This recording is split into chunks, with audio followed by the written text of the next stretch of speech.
Hi guys, good morning. আজকে তেলের পিঠে নিয়ে আইছি তোমাদের সাথে নতুন ভিডিও। কেননা কি আর কয়দিন পরে তো তেল পিঠের খাওয়ার দিন আসতেছে মাসের শেষে। তা সেই জন্য তোমাকে এই রেসিপিটা আমি শেয়ার করব। ভালো লাগলে ভিডিওটা আগে দেখতে দেখো। সবথেকে পয়লা চাল পাউডার করে নেবো। এরকম পাউডার চাল নেবো, ভিজবো না। ভিজুনি মতলব ভিজোই যে চালের গুঁড়ো বানায় সেরম ফেলে বানাবো না, যে পাউডারওয়ালাটা বানাবো। তা পাউডারওয়ালাটা কীরম ফেলে বানায় সেটা দেখো। আমি এত ইজি তরিকায় বানাবো কি তোমরা কোনো भी মানুষ যারা দেখবা ভিডিও সেরা ভালো মতন বানাতে পারবা। তারপরে চালের গুঁড়োতে নিয়ে নিলাম একটু চিনি, নিজের হিসাব মতন নেবা, যত তুমি যত মিষ্টি খেতে চাও সেত নেবা। তারপরে একটা বড় চামচ সুজি নিয়ে নেবো। সুজি দিলি চালের মতলব এই তেলের পিঠাটা খুব সুন্দর ফোলে, আরও খাতে भी টেস্ট লাগে, মানে সফট হয়। যেরকম একটা শক্ত শক্ত থাকে সেরম হবে না। তারপরে নিয়ে নেবো একটু হালকা গরম দুধ। তোমরা যদি পারো তাই এতে জল দিয়েও তুমি ব্যাটারটা বানাতে পারো। আমাদের দুধ ছিল, দুধ দিয়ে বানালে একটু সফট হবে, দেখতেও সুন্দর হয়। লেকিন যদি দুধ না থাকে অ্যাভেলেবেল তো তোমরা জল দিয়েও করতে পারো, কোনো টেনশন নেই। কেন কি জল দিয়ে বানাতে আমি একটু দুধ দিয়ে বানানি, ছেলেও দুধ, এই জন্য দুধ দিয়ে বানাচ্ছি, একটু সফট হবে, একটু দেখতে সুন্দর হবে। ভালো মতন ব্যাটারটা আরও মিলিয়ে নেবো, ভালো মতন মিলিয়ে দেবো। দেখো এরম ফেলে এরকম বানানো, না গাঢ় না পাতলা, একটু গাঢ় গাঢ় রাখা লাগবে, মানে বেশিও গাঢ় না, একটু মিডিয়াম রাখতেই হবে। দেখো এরম ফেলে সুন্দর করে ব্যাটারটা বানিয়ে দেবো।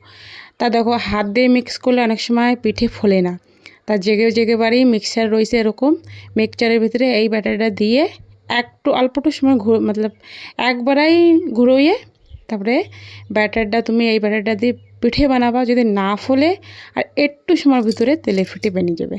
যেটা নাও বানাতে পারো সেটাও খুব সুন্দর ফেলে বানায় দেবা। দেখো এরম ফেলে ব্যাটারটা বানাই নেবা। মিক্সচার যারা দিলে এই হয় কি হাত দিয়ে অনেক সময় মিক্স করলে হয় না পিঠে অনেক মানুষের, যদি ভিজুনি চালের গুঁড়ো থাকে তাহলে তো হয়ে যায়, বেশ এই পাউডারওয়ালাতে হয় না।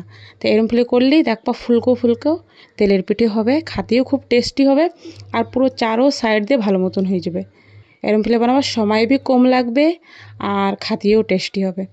দেখো পয়লা যে সময় দেবা এই পিঠেটা তেলের উপরে আরামসে দেবা, কে এদিক ওদিক না ফেলায়, ওপর দিয়ে এরম তেল তেল দিয়ে দেবা, তাহলে জলদি ফুলে চলে আসবে। বেশি তো ফুলে যাবেই আর জলদিই ফুলে চলে আসবে। দেখো তোমাকে সামনেই দেখো ফুলে গেছে কত সুন্দর ফুলে, আর সাইড দিয়েও দেখো কত সুন্দর ডিজাইন এসে গেছে।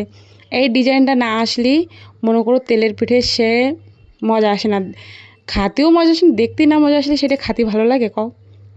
তা তোমরা যদি এরম ফেলে বানাও তাহলে খুব টেস্টিও লাগবে আর দেখতে भी সুন্দর লাগবে। দেখো চারোপাশ দিয়ে পুরো ফুলের মতন ডিজাইন এসে গেছে। এরম ফেলে বানালে এই হয় কি তোমাকে সময় বেশি লাগবে না, যেই সময় খেতে চাবা সেই সময় পিঠেটা হয়ে যাবে। একে একে করে দেখো এত সুন্দর ফুলকো ফুলকো তেলের পিঠে বানিয়ে নিছি। আর এই ঠান্ডার সময় তো এইসব খাওয়া মতলব কিছু না হইলেও বাড়ি ইচ্ছা করে কি একটু পিঠে বানাই খাই। আমাকে বাঙালি ঘরে সবার আদত এরকমই, আমার भी আদত এরকম। দেখো কত সুন্দর ফুলকো ফুলকো আর সাইড দিয়ে কত সুন্দর ডিজাইন হয়েছে। দেখো এরকম ফেলে একটু ট্রাই করে দেখো। আমার ভিডিওটা ভালো লাগলে তা তোমরা আবার ঘরে ট্রাই করে দেখতে পারো। এরকম ফেলে মিক্সিং জারে এরকম ফেলে ভালো মতন মিক্সিং করে নেবা, তাহলে কম সময়তে এত সুন্দর পিঠে তোমরা পেয়ে যাবা। দেখো কত সুন্দর ফুলকো, আরও সাইড দিয়ে ডিজাইন পুরো, মতলব কেউ এই পিঠে ফেল করতে পারবে না। বাড়ির মানুষেরও খুব ভালো লাগবে আর যে বানাবে সে তো ভালো লাগবেই। দেখো ভিতরটা কীরকম হয়েছে সেটাও তোমাকে আমি দেখাচ্ছি। দেখো ভিতরটাও খুব সুন্দর ফিলে পেকে গেছে। তো আমার ভিডিওটা যদি তোমার ভালো লাগে তো জরুর ট্রাই করে দেখো, আর আমার subscribe and like and share জরুর করো। তোমাকে সাপোর্টের বহুত দরকার। আর ঘরে ঘরে বানাইও পিঠে খাইও ঠান্ডা।